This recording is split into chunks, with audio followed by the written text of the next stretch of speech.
सड़क जैसी पिचेस पे आप सुपरस्टार बनाने निकलेंगे तो आपको कभी भी सुपरस्टार नहीं बनेंगे। अगर आप पीएसएल से सुपरस्टार बनाने की कोशिश करेंगे, फिर भी अगर आपको सुपरस्टार नहीं मिल रहे, तो फिर कहीं आपकी पॉलिसीज में इशू है।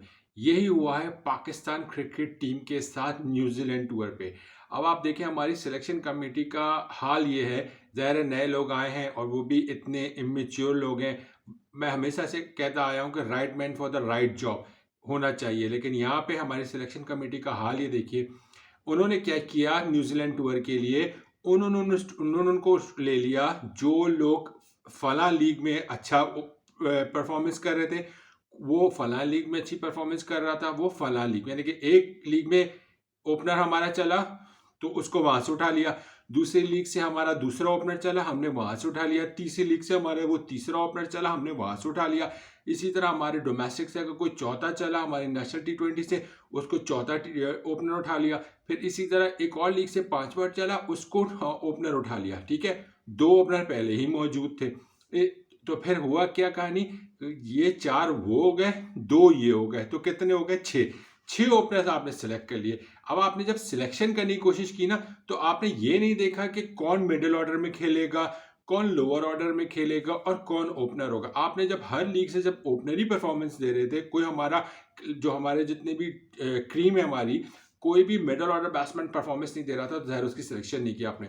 तो फिर आपने ये नहीं सोचा कि इंटरनेशनल मैचेस में और लीग्स या फ्रेंचाइज क्रिकेट में आसमान जमीन का फर्क है। आपने 6 से 7 ओपनर्स सिलेक्ट कर लिए। अब जब आपने ओपनर सेलेक्ट कर लिए, जो पहले से ओपनर खेलते आ रहे थे वो लोग तैयार नहीं थे अपने आप को मिडिल ऑर्डर में।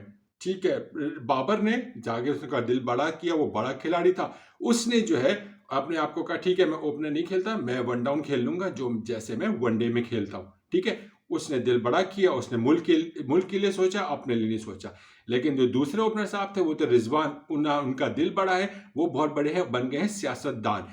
उन्होंने क्या किया, उन्होंने इनकार कर दिया कि भाई वो ओपनिंग अपना वो जो पेयर है वो नहीं छोड़ेंगे और ओपनिंग अपनी पोजीशन पे ही खेलेंगे, बेशक मेरे ओपनिंग पेयर टूट जाए, मुल्क को फायदा हो ना हो, मुझे ना फायदा हो, मुझे फायदा हो जाए बस। जनाब अली ओपनर है।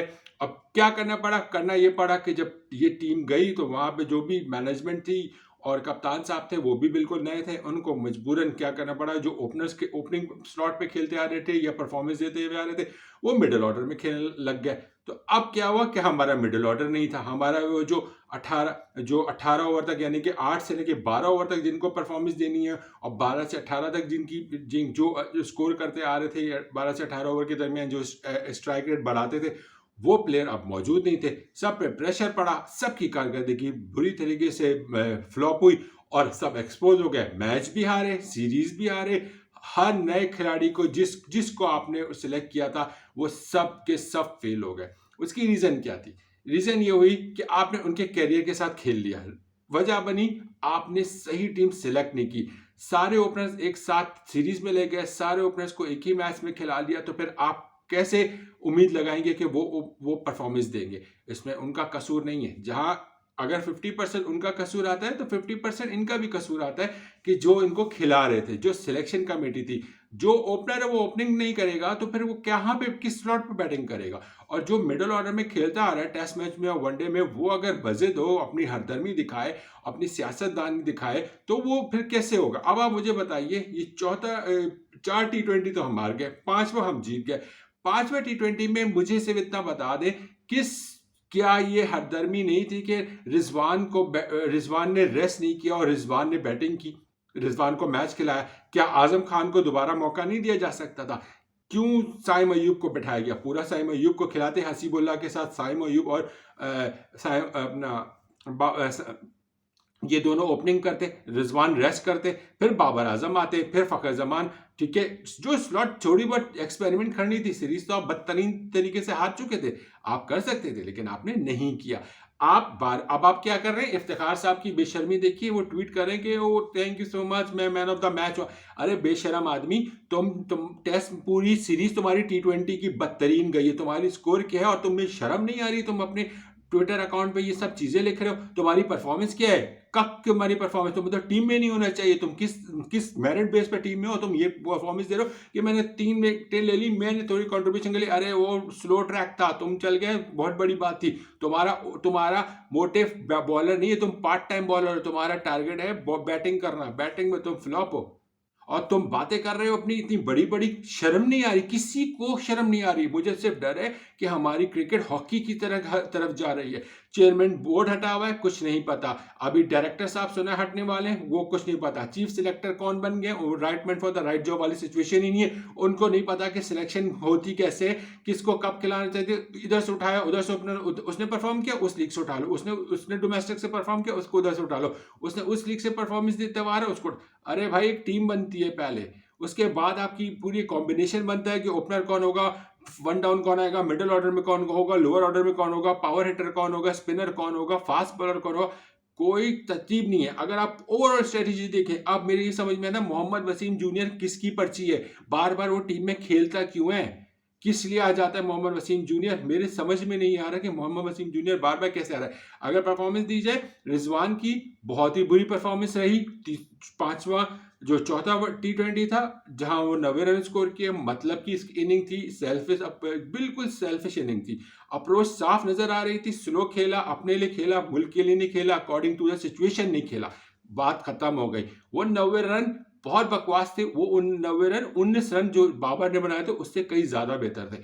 फखर जमान चौथी नंबर पे आके फिर भी कोशिश करता है, उसकी पोजीशन चौथी नहीं है, वो ओपनर आएगा तो पूरी एक्सपोज हो रही है। ठीक है जी। उसामा मीर बदतरीन कारकर्दगी, पता नहीं किस लिए टीम में। मोहम्मद नवाज बदतरीन कारकर्दगी, किस लिए टीम में, समझ नहीं आ रहा। क्या हमारे पास पीछे वो नहीं है, बॉलर्स नहीं है? हारिस रऊफ, वो उनका कुछ पता नहीं, वो रन मशीन बने हुए। अब अभी कोई लीग खिलाने को बोल दो, वो भागते चले जाएंगे।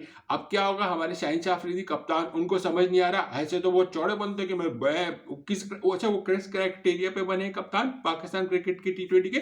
लाहौर कलंदर को उन्होंने 2 ट्रॉफी जितवाई है, तो वो लाहौर कलंदर में उन्होंने अच्छी कप्तानी की थी, यानी कि फ्रेंचाइज क्रिकेट की बेस पे उनको कप्तानी दी गई है, ये कहा जाता है। तो जो देने वाले हैं ना, उनको शर्म आनी चाहिए, और जो बोलने वाले और जो सपोर्ट करने वाले उनको भी शर्म आनी चाहिए कि शाहीन शाह अफरीदी की कप्तानी हम सब ने देख ली, क्या बेगैरती वाली कप्तानी की है, क्या बेशर्मी वाली कप्तानी की है, और अब दौड़े दौड़े चले जा रहे हैं इंटरनेशनल लीग T20 खेलने के लिए।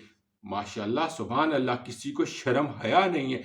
अब बाबर आजम, रिजवान और दूसरे लोग वो जा रहे हैं बिग बैश लीग खेलने के लिए। इधर आजम खान, बहुत तरीन परफॉर्मेंस दी उन्होंने, और आजम खान रवाना हो गए अब इंटरनेशनल T20 लीग खेलने के लिए। अब शाहीन शाह अफरीदी को रेस्ट नहीं चाहिए। देखिए, पूरी टीम बुरी तरीके से एक्सपोज हुई है। कोई एक बंदा सिवाय बाबर आजम के, कोई एक बंदा आप मेरे सामने ला दें।